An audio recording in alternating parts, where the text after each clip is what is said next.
Assalamualaikum warahmatullahi wabarakatuh. Perkenalkan, nama saya Jumaila Nuri dengan nomor induk mahasiswa 1042-10002 yang sedang menjalankan pendidikan di Universitas Islam Negeri Sultan Toha Saifuddin Jambi di jurusan Hukum Ekonomi Syariah, Fakultas Syariah di kelas HES 5A, semester 5. Bab 1. Hakikat etika profesi advokat. A. Urgensi etika profesi bagi advokat. Konstitusi menjamin hak setiap orang untuk mendapat perlakuan dan perlindungan yang sama oleh hukum yang diupayakan oleh aparat penegak hukum, yaitu catur wangsa, polisi, hakim, jaksa, dan advokat, sebagai alat negara dalam menjamin demi terwujudnya keadilan, kepastian, dan kemanfaatan. Adapun tugas profesi penegak hukum dan pemberi bantuan hukum adalah untuk dengan bebas dan berani namun penuh rasa tanggung jawab memberikan nasihat dan bantuan hukum, baik di luar maupun di muka pengadilan, kepada setiap orang yang memerlukannya karena terancam jiwanya, kebebasannya, hak milik dan nama baiknya, dengan mencurahkan segenap keahlian yang didasarkan kepada ilmu pengetahuan, sehingga dengan demikian ia nurut membantu menegakkan hukum, kebenaran, dan keadilan berdasarkan Pancasila dan Undang-Undang Dasar tahun 1945. Selanjutnya disingkat oleh Undang-Undang 1945. Salah satu profesi hukum dari caturwangsa yang memiliki kewajiban sangat penting dalam upaya penegakan supremasi hukum adalah advokat, yang menuntut adanya semangat perjuangan untuk terselenggaranya peradilan yang jujur, adil, dan memiliki kepastian hukum yang jelas dan terang bagi para pencari keadilan dalam menegakkan hukum, kebenaran, dan hak asasi manusia. B. Hakikat etika advokat dalam penegakan hukum dan keadilan. Etika advokat terdiri dari dua kata, yaitu kata etika dan kata advokat. Etika merupakan karakter watak kesusilaan. Etika sangat erat berkaitan dengan profesi, baik secara individu maupun secara kelompok. Etika berhubungan dengan nilai dalam berinteraksi menjalankan profesi atas kepentingan individu atau kelompok. Pemakaian etika dapat dirumuskan dalam arti nilai-nilai dan norma-norma moral sebagai pegangan untuk mengatur tingkah laku. Etika juga dapat dipakai dalam asas atau moral. Demikian pula etika dapat dipakai dalam arti ilmu, dan etika inilah yang sama dengan filsafat moral. Etika dapat didefinisikan sebagai ilmu yang mempelajari tentang segala soal kebaikan dalam hidup manusia semuanya, mengenai gerak-gerik pikiran dan rasa yang dapat merupakan pertimbangan perasaan sampai mengenai tujuan yang dapat merupakan perbuatan. Ilmu etika ini tidak membahas kebiasaan semata-mata yang berdasarkan tata adab, tetapi membahas tata sifat-sifat dasar atau adat istiadat yang terkait tentang baik dan buruk dalam tingkah laku manusia untuk menemukan nilai-nilai itu sendiri ke dalam etika dan menerapkan pada situasi kehidupan yang konkret. C. Kedudukan advokat dalam penyelesaian sengketa. Penyelesaian sengketa merupakan upaya untuk mengembalikan hubungan para pihak yang bersengketa dalam keadaan seperti semula. Dengan pengambilan hubungan tersebut, para pihak yang bersengketa dapat mengadakan hubungan, baik hubungan sosial maupun hubungan hukum antara satu dengan yang lainnya. Penyelesaian adalah proses perbuatan. Cara menyelesaikan diartikan menyudahkan, menjadi berakhir, membereskan atau memutuskan, mengatur, memperdamaikan perselisihan atau pertengkaran, atau mengatur suatu sehingga menjadi baik. Istilah sengketa berasal dari terjemahan bahasa Inggris, yaitu conflict dan dispute, yang berarti di perselisihan atau percocokan atau pertentangan. Perselisihan atau percocokan tentang sesuatu terjadi antara dua orang atau lebih. Sedangkan dalam bahasa Belanda disebut dengan istilah geding atau proses. Menurut Richard Lemford, sengketa adalah kontroversi yang melibatkan dua atau lebih pihak yang masing-masing menyatakan klaim tertentu atau klaim normatif atas kewenangan. Proses penyelesaian sengketa yang sudah dikenal sejak lama adalah melalui proses litigasi di pengadilan. Proses litigasi cenderung menghasilkan masalah buruh karena sifatnya yang win-loss, tidak responsif, time-consuming, proses berperkaranya dan terbuka untuk umum. Seiring dengan perkembangan zaman, proses penyelesaian sengketa di luar pengadilan pun ikut berkembang. Penyelesaian sengketa non-litigasi di luar pengadilan bersifat tertutup untuk umum dan kerahasiaan para pihak terjamin. Proses bercara lebih cepat dan efisien. Proses penyelesaian sengketa di luar pengadilan ini menghindari kelambatan yang diakibatkan prosedural dan administratif sebagaimana bercara di pengadilan umum. Penyelesaian sengketa di luar pengadilan ini disebut dengan alternatif penyelesaian sengketa. Menurut Franz Henrawinata, alternatif penyelesaian sengketa berkembang karena dilatar belakangi hal-hal sebagai berikut. Yang pertama, mengurangi kemacetan di pengadilan. Banyak kasus yang diajukan ke pengadilan penyebab proses pengadilan seringkali berkepanjangan. 2. Meningkatkan ketertiban masyarakat dalam proses penyelesaian sengketa. 3. Memperlancar serta memperluas akses ke pengadilan.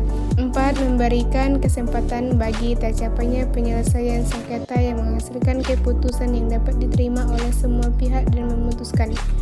Sebenarnya, jiwa dari alternatif penyelesaian sengketa udah ada dari nenek moyang bangsa Indonesia.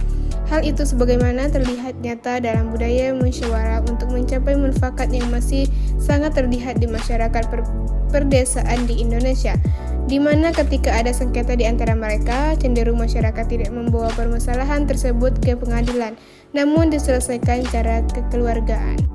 D. Advokat dan ilmu advokasi. Istilah advokasi dikenal dengan sebutan advocacy atau bahasa Inggris adalah suatu bentuk tindakan yang menjurus pada pembelaan, dukungan, atau suatu bentuk rekomendasi, yaitu dukungan aktif dalam dunia hukum. Istilah advokasi hukum adalah bagian dari rangkaian hukum. Bagi orang-orang yang memiliki keahlian di bidang advokasi tersebut sebagai seseorang advokat. Advokat adalah orang yang berprofesi memberi jasa hukum, yaitu memberikan konsultasi hukum, bantuan hukum, menjalankan kuasa, mewakili, mendampingi, membela, dan melakukan tindakan hukum lain untuk kepentingan klien, baik di dalam maupun di luar pengadilan yang memenuhi persyaratan berdasarkan ketentuan Undang-Undang Nomor 18 Tahun 2003 tentang advokat. Advokasi terbagi dua, yaitu pertama, advokasi litigasi, yaitu segala bentuk advokasi dalam sejarah persidangan di pengadilan. Kedua, advokasi non-litigasi, yaitu segala bentuk advokasi di luar acara persidangan di pengadilan. Advokasi litigasi adalah salah satu bentuk advokasi hukum yang dilakukan melalui proses pengadilan, bahkan sebelum kasus atau suatu perkara disidangkan ke pengadilan. Di dalam melaksanakan advokasi hukum dalam bentuk litigasi ini jelas dibutuhkan keahlian dan keterampilan, serta pengetahuan tentang prosedur hukum beracara di pengadilan, mulai dari para sidang, proses sidang, sampai dengan pasca sidang, bahkan upaya hukum. E. Advokat dan keadilan. Keadilan merupakan salah satu tujuan hukum yang paling banyak menjadi perhatian sepanjang perjalanan filsafat hukum. Tujuan hukum bukan hanya keadilan, tetapi juga untuk kepastian hukum dan kemanfaatan. Kata keadilan berasal dari kata adil. Adil dapat diterima secara objektif. Keadilan dimaknai sifat atau perbuatan perlakuan yang adil.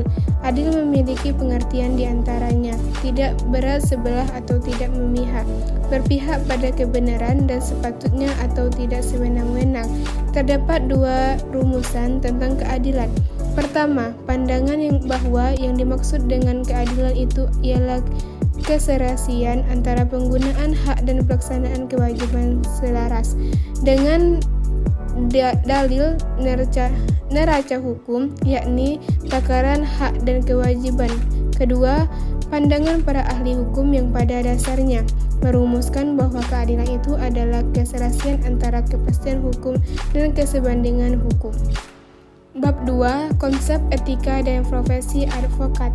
A. Konsep etika. 1. Definisi etika.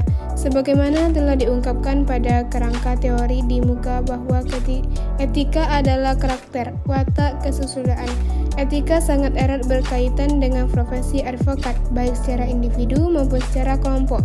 Hal tersebut berhubungan dengan sebuah nilai dalam berinteraksi, menjalankan profesi keadvokatan atas kepentingan individu atau kelompok. Muhammad Nuh menegaskan sebagaimana berikut. Menurut etimologi bahasa, istilah etika berasal dari kata ethos atau bahasa Yunani yang berarti karakter. Watak kesusilaan atau adat sebagai suatu objek etika berkaitan dengan konsep yang dimiliki oleh individu ataupun kelompok untuk menilai apakah tindakan-tindakan yang telah dilakukan dinilai benar-benar atau salah. Baik atau buruk, etika adalah refleksi dari self-control karena segala sesuatu dibuat dan diterapkan dari dan untuk kepentingan individu dan kelompok itu sendiri. B. Etika normatif. Etika normatif adalah etika yang menetapkan sebagai sikap dan perilaku ideal yang harus dimiliki manusia sebagai sesuatu yang bernilai atau etika profesi. Penilaian perilaku manusia ia netral karena berhak untuk mengatakan atau menolak suatu etika tertentu. Etika normatif berkenan dengan sifat hakiki moral bahwa di dalam tingkah laku dan tanggapan moral, manusia menjadikan norma-norma moral sebagai panutannya.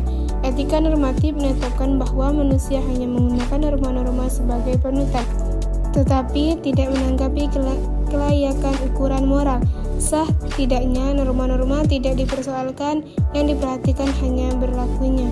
Bertolak dari pendirian bahwa moral tertentu benar, maka norma-norma tertentu dipandang tidak hanya merupakan fakta, melainkan juga bersifat layak, dan karena itu berlaku sah. Etika normatif bersifat preskriptif, tidak deskriptif, melainkan menentukan benar tidaknya tingkah laku atau anggap moral.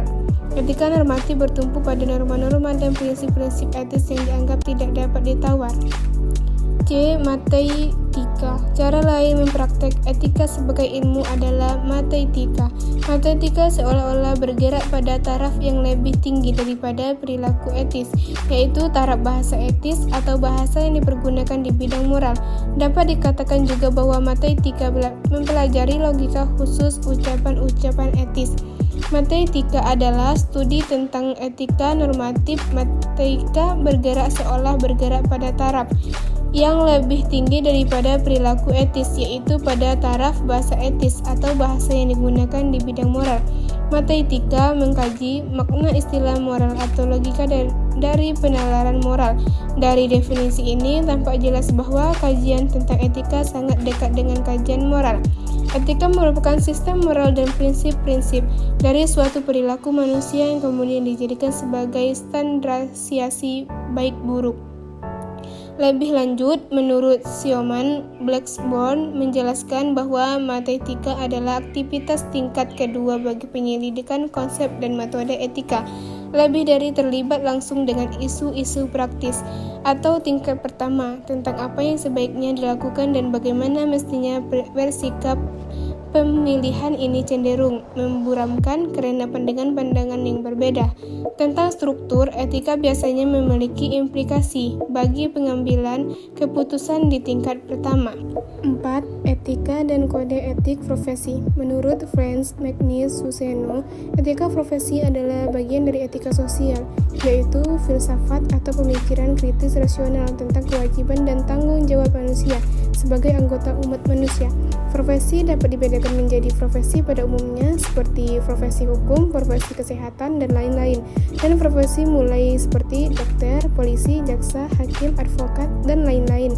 Pengertian profesi lebih khusus dari pengertian pekerjaan. Profesi adalah pekerjaan yang dilakukan bukan hanya sebagai kegiatan pokok untuk menghasilkan nafkah hidup, tetapi dengan suatu keahlian khusus yang pada hakikatnya memberikan pelayanan pada manusia atau masyarakat. Secara umum, profesi juga dapat diartikan sebagai pekerjaan yang berwujud karya pelayanan yang dijalankan dengan penguasaan dan penerapan pengetahuan di bidang keilmuan tertentu yang pengembangannya dihayati sebagai suatu pengadilan hidup dan pelaksanaannya terkait pada nilai-nilai etika tertentu yang dilindasi semangat pengabdian terhadap sesama manusia demi kepentingan umum serta berakar pada penghormatan dan upaya untuk menjunjung tinggi martabat manusia. demi kepentingan umum, serta berakar pada penghormatan dan upaya untuk menjunjung tinggi martabat manusia, dapat diperolehkan kesimpulan bahwa etika profesi adalah sikap etis sebagai bagian integral dari sikap hidup dalam menjalani kehidupan sebagai pengembangan profesi. Hanya pengembangan profesi yang bersangkut sendiri yang dapat atau paling mengetahui tentang apakah perilakunya dalam mengembang profesi, Baiklah, sekian dari saya. Kurang dan lebihnya saya mohon maaf dan saya akhiri. Wassalamualaikum warahmatullahi wabarakatuh.